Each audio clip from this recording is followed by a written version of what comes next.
చూడండి చక్కగా మునక్కాయల మసాలా కర్రీ అండి. దీనికి కావాల్సిన పదార్థాలు ఏంటో, దీన్ని తయారు చేసే విధానం ఏంటో మన వీడియోలోకి వెళ్ళి చూద్దామండి. హాయ్ అండి, మీరు బాగున్నారా? మేము బాగున్నామండి. చూస్తున్నారు కదా, ఇదిగోండి మునక్కాయల మసాలా కర్రీ అండి. మునక్కాయలతో మసాలా కర్రీ చేయబోతున్నానండి. చాలా బాగుంటుంది, టేస్టీగా ఉంటుందండి. మన చపాతీలోకి కానీ దేనికైనా కాంబినేషన్ చాలా బాగుంటుంది. ఇదిగోండి మునక్కాయలు తీసుకున్నానండి. 3 మునక్కాయలండి ఇవి. 3 మునక్కాయలండి. ఈ మునక్కాయలని బాగా మనం ఉడకబెట్టుకుందాం. ఫస్ట్ ఉడకబెట్టుకుందాం. పెట్టుకొని డబరాలో చూడండి ముక్కలు మునిగినట్టు వాటర్ పోసుకొని బాగా ఉడకబెట్టుకోవాలండి. ఫస్ట్ కొంచెం లైట్గా 1 స్పూన్ ఉప్పు వేసుకోవాలి. ఉప్పు వేసుకొని ఇవి బాగా ముక్కలు ఉడకబెట్టుకుందాం. చూడండి చక్కగా మనకి 50% వరకు మునక్కాయలు ఉడికిపోయినాయండి. ఇవి తీసేసుకొని పక్కన పెట్టుకుందాం. ఫస్ట్ ఇవ్వండి బాండీ ఒకటి గ్యాస్ కొట్టుకొని ఒక బాండీ పెట్టుకోవాలండి. ఫస్ట్ 1 స్పూను ఆయిల్ అండి.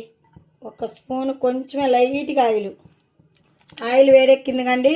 1/4 కప్పు, 1 కప్పుతో 1 కప్పు అండి, 1/2 కప్పు పల్లీలు, శనగిత్తులు. పల్లీలు అంటే శనగిత్తులు లైట్గా కొంచెం లైట్గా వేయించుకోవాలి.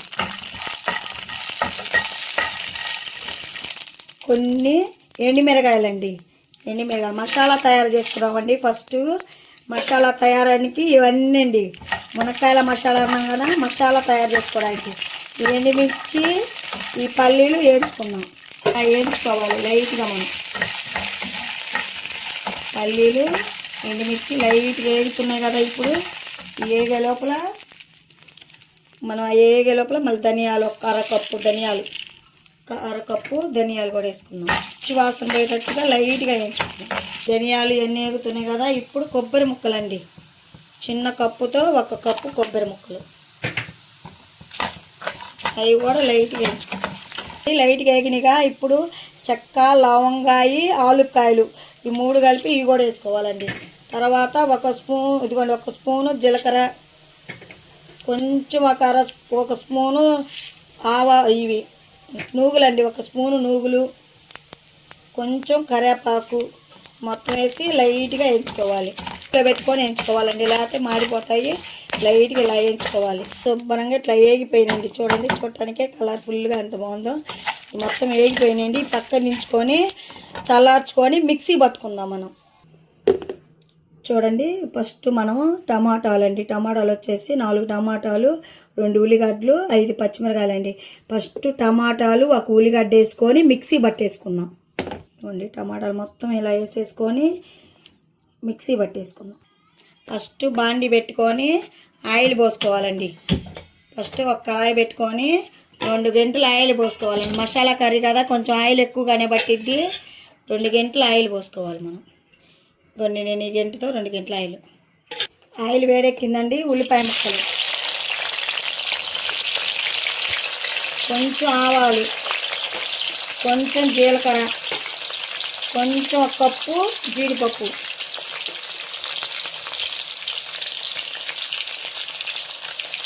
కొంచెం కరివేపాకు,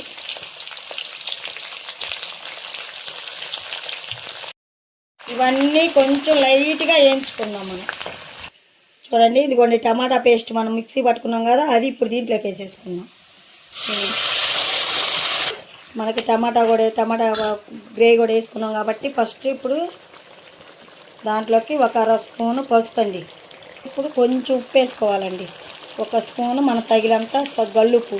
నేను గల్లుప్పు వేస్తున్నానండి, మీరు సాల్ట్ వేసుకుంటే సాల్ట్. ఇదంతా ఆయిల్ అంతా పైకి వచ్చేటట్టుగా బాగా ఉడకనిచ్చుకుందాం. అంటే 5-6 పచ్చిమిరకాయలు వేసుకున్నాం, అంతే వేసుకోవాలండి. పచ్చిమిరకాయలు సన్నగా కాదు, పచ్చిమిరకాయలు ఇలా ఉంటేనే బాగా టేస్ట్గా ఉంటాయి. ఈ పచ్చిమిరకాయలు కూడా 5-6 పచ్చిమిరకాయలు వేసుకొని మగ్గించుకుందాం. చూడండి ఇదంతా మనం ఇందా మసాలా చేసుకున్నాగా, ఈ మసాలా అంతా మిక్సీ పట్టుకోవాలండి బాగా. ఆయిల్ పైకి వచ్చింది కదా, ఆయిల్ అంతా పైకి వచ్చింది కదా. 1 స్పూన్ అల్లం వెల్లుల్లి పేస్ట్, 1 స్పూన్ అండి ఇప్పుడు వేసుకోవాలి. అల్లం వెల్లుల్లి పేస్ట్ వేసుకొని బాగా కలుపుకోవాలి. వేసుకున్నాక మిక్సీ పట్టుకున్న గ్రేవీ అంతా మసాలా అంతా దీంట్లోకి వేసేసుకోవాలి. చూడండి చక్కగా మన గ్రేవీ అంతా ఇది మళ్ళీ వేయించుకున్నాం కాబట్టి ఎక్కువసేపు ఉడకకూడదండి, తక్కువసేపు అయినండి. ఇదిగోండి ఇప్పుడు కడుక్కొని 1 చెంబుడు వాటర్ పోసుకోవాలండి. చెంబు వాటర్ పోసుకొని ఈ వాటర్ అంతా చిక్కబడేటట్టుగా మనం ఉడకనిచ్చుకుందాం. చక్కగా మనకు ఆయిల్ కూడా పైకి వచ్చేసిందండి. ఇప్పుడు మునక్కాయలు వేసుకోవాలి. మనం ఉడకబెట్టుకున్న పక్కనే పెట్టుకున్న మునక్కాయలు వేసేసుకోవాలి. మునక్కాయలు వేసుకొని 2 నిమిషాలు అలా ఉంచేసుకొని దించేసుకోవడం అండి, సర్వీస్ చేసుకోవడమే. చాలా టేస్టీకరమైన మునక్కాయల మసాలా కర్రీ రెడీ అయిపోయింది. చూసారా, మనకి గ్రేవీ కూడా చక్కగా వచ్చింది. చక్కగా ఇది చపాతీలోకి కానీ దేనికైనా కాంబినేషను చాలా బాగుంటుందండి. వేడివేడి అన్నంలోకి కూడా. కారం కూడా దాంట్లోనే వేసేసాం కాబట్టి ఇంకేది అవసరం లేదండి. ఇంక ఇలా ఉంటే దించేసుకోవడమే. 2 నిమిషాలు అయినాక దించేసుకోవడండి. చక్కగా మనకి మసాలా కర్రీ మునక్కాయల మసాలా కర్రీ రెడీ అయిపోయింది. ఆయిల్ కూడా చక్కగా పైకి వచ్చేసిందండి. ఇంకా దించేసుకున్నామండి. కొత్తిమీర ఉంటే కొత్తిమీర వేసుకోవచ్చు, కొత్తిమీర లేకపోతే ఏం లేదండి. నా దగ్గర కొత్తిమీర లేదు కదా, వేయట్లేదండి. గ్యాస్ కట్టేసుకొని మనం దించేసుకొని సర్వీస్ చేసుకున్నాం. బాయ్ అండి అందరికీ.